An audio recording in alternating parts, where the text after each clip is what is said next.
À 6h43, Europe 1 vous répond. Thomas Soto. C'était il y a 5 ans, le 25 janvier 2011, début de la révolution en Égypte, la mobilisation sur la place Tahrir et in fine le 11 février, la chute du régime d'Hosni Moubarak. Bonjour Agnès Levallois. Bonjour. Vous êtes consultante spécialiste du Moyen-Orient et chargée de cours à Sciences Po. Alors on va parler de tout ça avec vous ce matin, mais d'abord je voudrais votre sentiment sur cette vidéo postée par Daesh, revendiquant les attentats de Paris, 17 minutes de vidéo en français. Quel est l'intérêt pour Daesh de publier ce genre de documents ? L'intérêt pour cette organisation, c'est toujours montrer qu'elle est bien là, qu'elle existe et qu'elle continue à essayer d'inciter un certain nombre de musulmans de France de les rejoindre. Et donc, c'est vraiment cette communication qui est toujours la même communication de Daesh, extrêmement efficace, extrêmement précise et qui s'appuie sur tous les ressorts de la communication que cette organisation a très très bien intégré. Donc, l'idée essentielle, c'est de dire nous sommes toujours là, nous sommes en mesure de faire de nouveaux attentats. Donc, ça, c'est vraiment pour alarmer aussi un peu la population et toujours ce même message adressé à une partie de la population française, pour leur dire, vous voyez bien, vous êtes musulmans en France, vous n'êtes pas forcément bien traités, venez nous rejoindre. C'est une façon de dire, on recrute, venez vers nous. C'est aussi une façon de montrer une nouvelle fois que tout cela, les événements du 13 novembre étaient extrêmement bien préparés. C'est très professionnel, entre guillemets. Oui, bien sûr, c'est une organisation qui sait exactement ce qu'elle veut, qui se donne les moyens et qui a très bien compris essentiellement ce qu'est la communication. N'oubliez jamais, tout ce que fait cette organisation est vraiment basé sur une maîtrise parfaite de la communication. C'est une organisation qui communique dans toutes les langues susceptibles de pouvoir attirer du monde, donc en français, en anglais, enfin dans pratiquement toutes les langues possibles et imaginables. Et donc c'est vraiment une stratégie qui est élaborée avec des gens qui connaissent très très bien la façon d'atteindre au plus près les populations vulnérables ou qui éventuellement peuvent être attirées par ce message. Alors on voit les terroristes qui sont morts, qui se sont fait tuer, sont fait exploser notamment le 13 novembre. On voit pas Salah Abdeslam. Est-ce qu'il y a une explication possible? C'est parce que lui n'est pas mort, on ne met que les martyrs en scène quand on est chez Daesh? Alors c'est vrai que l'essentiel c'est de mettre en scène les martyrs. Est-ce que c'est aussi une façon de protéger celui qui n'a pas encore été pris et donc de ne pas vouloir donner le moindre signe pour éviter ou pour ne pas faciliter le travail en tous les cas des services de sécurité qui sont tous derrière lui aujourd'hui. Voilà, je vous rappelle la réaction de François Hollande qu'on vous donnait à 6h30. Aucune menace ne fera douter la France de ce qu'elle a à faire dans le combat contre le terrorisme. Venons-en Agnès Levallois aux printemps arabes. À la question posée sur Twitter hier, que reste-t-il des printemps arabes? Bibmont a répondu un triste hiver. C'est ça le bilan des printemps arabes? Une mobilisation, du sang pour pas grand-chose? Non, je ne dirais pas ça, parce que je crois qu'il ne faut pas réduire ces soulèvements à ce sentiment d'hiver, justement, dont on parle beaucoup. Il y a quand même une première chose essentielle qui est tombée, c'est ce fameux mur de la peur, et je crois que ça, c'est quand même un atout et un acquis qui ne sera pas remis en question. L'autre acquis, les peuples parlent, les peuples se manifestent, les peuples se mobilisent.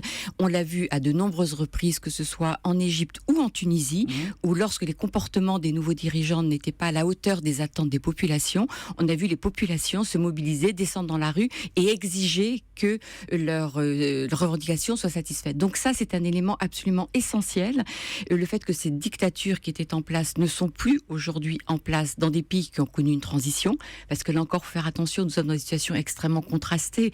D'un côté, on peut dire la Tunisie et l'Égypte, même si l'Égypte, on peut revenir... Le régime du maréchal Sissi, il n'est pas aussi autoritaire que l'était celui de Moubarak? Il est autoritaire, bien évidemment, et il l'est de plus en plus, et on voit bien le rapport de force dans lequel il est maintenant avec l'opposition islamiste, qu'elle soit radicale ou non. Donc de ce point de vue-là, ça n'est pas une avancée, mais le fait qu'aujourd'hui un certain nombre d'Égyptiens, de jeunes Égyptiens se remobilisent justement parce que Sissi va trop loin dans la façon de gérer, ça veut dire qu'à un moment ou à un autre, les Égyptiens vont pouvoir réagir comme ils ont réagi lorsque Morsi, le président frère musulman, n'était pas du tout à la hauteur de leurs attentes. Donc il y a cette situation, et alors il y a d'autres situations qui sont beaucoup plus catastrophiques et inquiétantes, bien évidemment. Je pense à la Libye, au Yémen et à la Syrie, où là, nous sommes dans une situation de guerre et pas encore du tout de transition politique. Mais là encore, il y a quand même une prise en main par un certain nombre de ces populations d'essayer d'arriver à quelque chose. Là où il y a une différence... Il y a des choses qui se construisent, malgré l'impression de chaos général qu'on peut avoir, il y a quand même des... Il y a, bien sûr qu'il y a une impression de chaos, mais on voit par exemple en Syrie, on voit une société civile, une capacité de la population syrienne à essayer de résister par rapport à ce chaos et qui essaye de continuer à avancer pour obtenir le départ de Bachar el-Assad, parce que c'est quand même ça ce que veut la majorité des Syriens.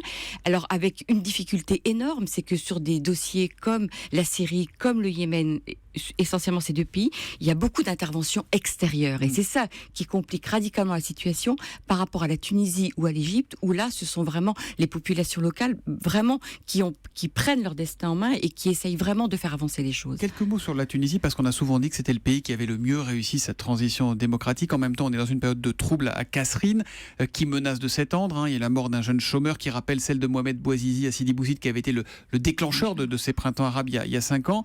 On a l'impression d'un régime complètement dépassé en Tunisie, avec le vieux président Essebsi, le Premier ministre Habib Essid qui ne sait pas quoi dire.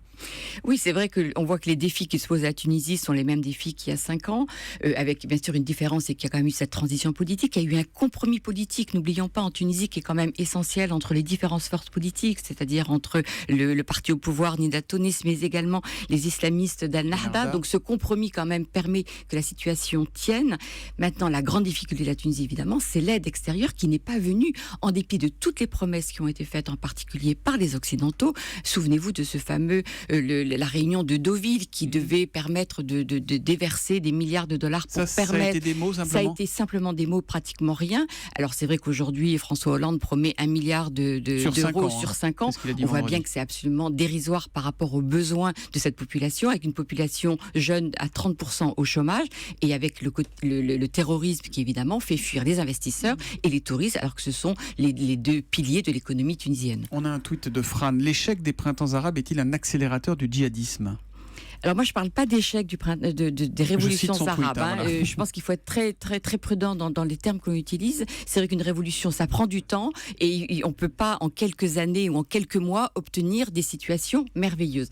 C'est évident, néanmoins, que le chaos, en particulier en Libye ou dans des pays comme ça, c'est vrai que ça favorise, évidemment, les groupes les plus radicaux qui profitent de cette situation. En ce moment, en Tunisie, parce qu'on sait que la Tunisie a des frontières avec la Libye, que c'est compliqué, en Égypte, dans tous ces pays, évidemment, en Libye, en Syrie, tout ça. Bien sûr, à partir du moment où un pays comme l'Égypte, par exemple, aujourd'hui, on voit bien qu'il n'y a pas de dialogue politique. Sisi a décidé que la scène politique devait se résumer à ceux qui le soutenaient. Donc on voit bien qu'à partir de là, vous ne pouvez que inciter ceux qui ne sont pas d'accord à rejoindre les plus radicaux parce qu'il n'y a plus aucun espace politique. Donc c'est évident qu'aujourd'hui, des groupes les plus radicaux essayent, et certains avec certains succès, arrivent à s'implanter en Tunisie, en Libye, avec toutes les conséquences que ça peut avoir.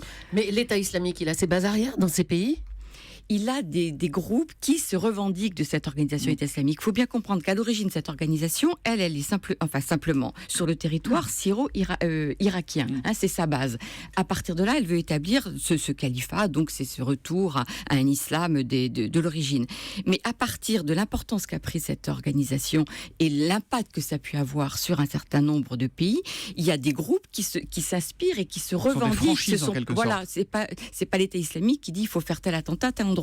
Mais vous avez des groupes sur place qui se disent qu'en plus, s'ils font un attentat au nom d'État islamique, ils auront un écho bien plus important que s'ils se revendiquent d'un autre parti. Et on en revient aux tout-communications qu'on évoquait au début de cet entretien. Merci beaucoup Agnès Levallois d'être venue en direct sur Europe 1 ce matin. Merci, bonne journée à vous. Merci.